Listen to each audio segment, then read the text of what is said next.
Good afternoon, ladies and gentlemen. I am Briareos Kerensky, and today I bring you Conception 2, a game by Spike Chunsoft for the 3DS and the PlayStation Vita.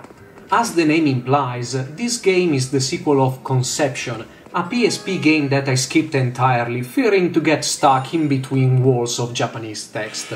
Not that Conception 2 is light of written content, there is a lot of text, to the point I'm not really confident about calling this a review, as I feel like I've missed half of the game. Conception 2 takes a fair share of ideas from the Persona series, but never quite reaches the depth and variety of Atlus games. Again, I must stress that I missed a possibly huge part of the game due to a rather high language barrier, so when I'm speaking about story and characters, remember that those are more impressions than anything. Story begins as your character transfers into a new high school as a second-year student.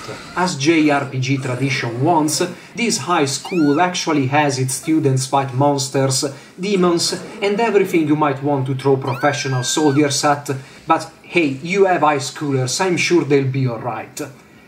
During school segments you'll be able to interact with a decently large and varied cast of characters, though everything is centered around the main girls you can have children with, and send those children to battle. It's a game called Conception, what would you expect?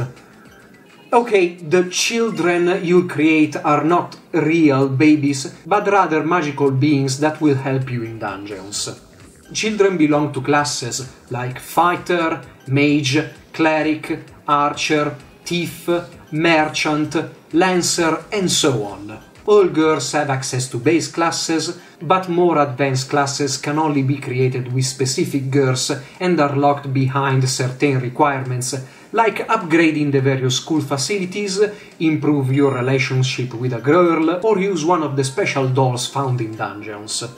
Children are influenced by a girl's stats and will inherit their mother's elemental affinity of offense and defense. It's imperative to switch between girls to create classes of various elements, and party management plays a very important role. The party is composed by 4 units. The leader unit is the player's character and one of the 7 available girls. The other 3 groups are 3 children each. Damage done is the sum of every character composing a group, and damage taken is split between them. Points for special attacks and skills are pooled together. All children have a maximum level, dictated by story progression and your affection level with their mother. I'm using the term very loosely here, bear with me. When a child reaches maximum level, it's time to dismiss him or her. Dismissing a child will enhance school facilities, will make more quests available, and, of course, will keep going the necessity to continuously improve relationship to keep the party powerful for the dungeons. Dungeons follow an elemental theme, with the resident enemies having an affinity for a particular element. There might be enemies of opposing elements, but those are a minority. By using the right party, enemies won't be able to allocate much damage, while the party will be able to do high amounts of damage. Battles are turn-based. The order is decided on unit speed and the complexity of their previous actions. All monsters have 4 facings, to which your party can move to. Choosing the right facing will result in a stronger attack, but careless movement might mean exposing your back to a second monster, so a little bit of thought must go toward placing your group so that damage will be minimized or avoided entirely. Normal attacks always hit in a direct line, but several special attacks might have a different, or even more, ways to attack, and with careful movement is possible to constantly harass strong enemies from their weak points.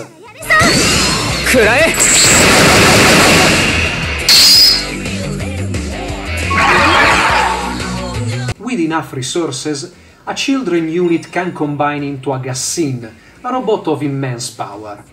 How the Gassin will perform depends on the children composing the unit, and forming one will consume 200 Kizuna points, out of a pool of maximum 300. Kizuna points are gained by interacting with girls in school and by chaining an enemy during dungeons. When an enemy party continuously attack an enemy, there is a chance that the enemy will be chained, slowing it down considerably, and more hits you perform, more Kizuna points you gather. Chaining is perhaps the most difficult aspect of the whole battle system to master, and most of the times it will only be possible to perform a chain on stronger enemies and bosses. While the battle system sounds enticing, it will be clear after a few hours that battles, in fact the whole dungeoneering part, is incredibly boring and uneventful. Just by choosing the right girl, the party will gain enough attack power to go through a dungeon, and once parties are tailored for a specific dungeons, battles become an exercise in choosing the enemy's weakest point and attacking. Battles can be sped up, and there is an automatic fighting function with a rather complex set of orders for each unit, but this doesn't make things better. Enemy variety is good, though there are a lot of recolors, but they don't have combined tactics. Monsters fight for themselves, their tactics never going past move attack, and way too few try to inflict status ailments. The party is never really in danger, even against bosses that boil down to spamming special attacks until they die. Single bosses also remove the movement part of the combat, further dumbing down things. Gassins are summoned just to see how they look, as the correct elemental setup will essentially negate enemy defenses. After a short time, you'll be avoiding the monstrous heads that represent enemy groups, because engaging in battle is an exercise in monotony. But then you remember you need to level up to improve the school, so you'll accept battles as an unwanted necessity. Dungeons don't help this action phase either, as their layout is as interesting as their graphical representation. Every floor in every dungeon is a sequence of rooms and corridors, and you'll never find a room connecting to another room or a complex layout that will pique your interest. There are few traps here and there, but everything of interest, including monsters, are confined in the various rooms you'll have to explore. Graphics in dungeons are the very bottom of Conception 2's presentation, as they are just the endless repetition of the same wall and floor tiles over and over, with no variation. When even these tiles are recolored from different dungeons, you start to wonder if dungeons were still under development when the game shipped.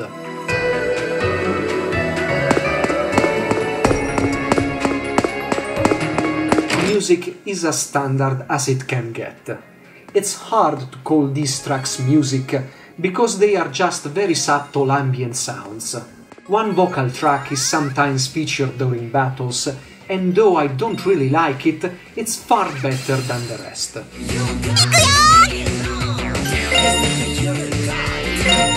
Not everything is bad though. The children classes and their special attacks are very well fought, and add some depth to the combat, but they are unfortunately hidden beneath a rather clumsy execution of the remaining elements.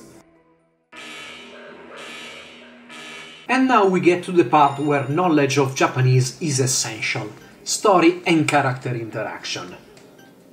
Conception 2 is divided in seasons, their progression linked to clearing one or more of the mandatory dungeons available on the map. Every time you return from a dungeon, even if that dungeon hasn't been completed, you'll get to interact with up to 3 girls and advance in their personal storyline.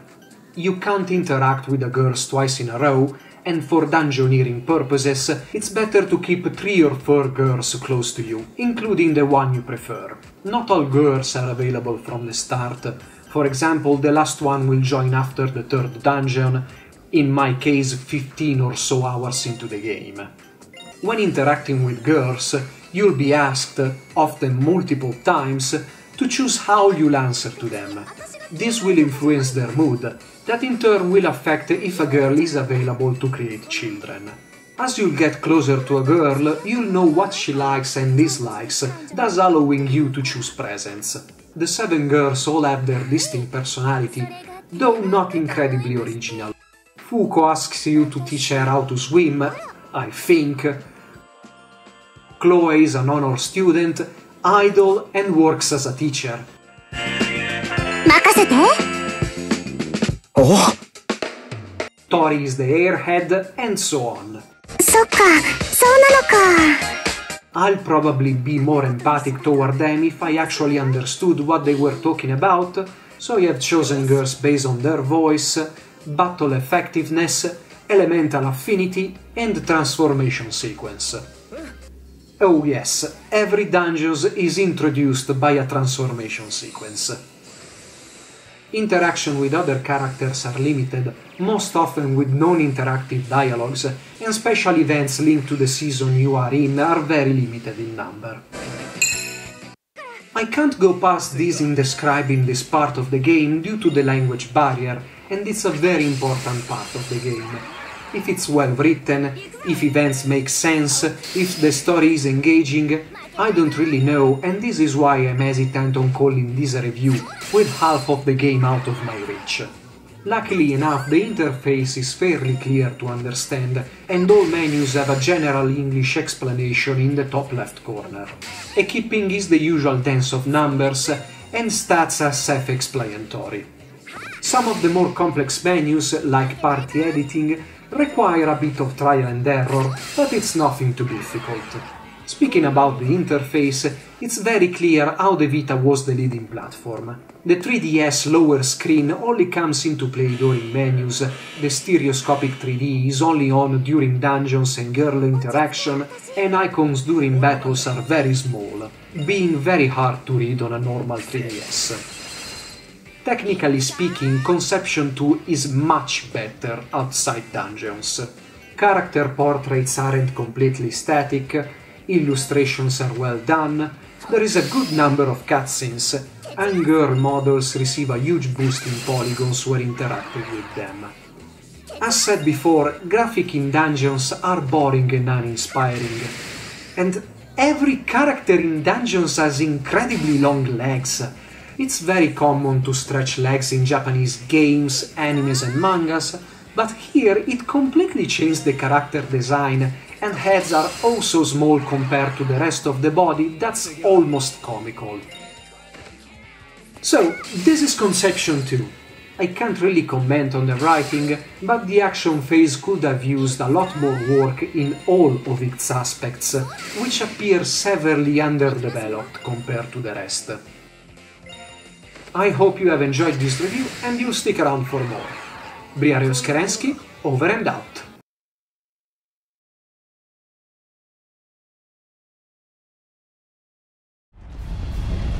ぶちかませ。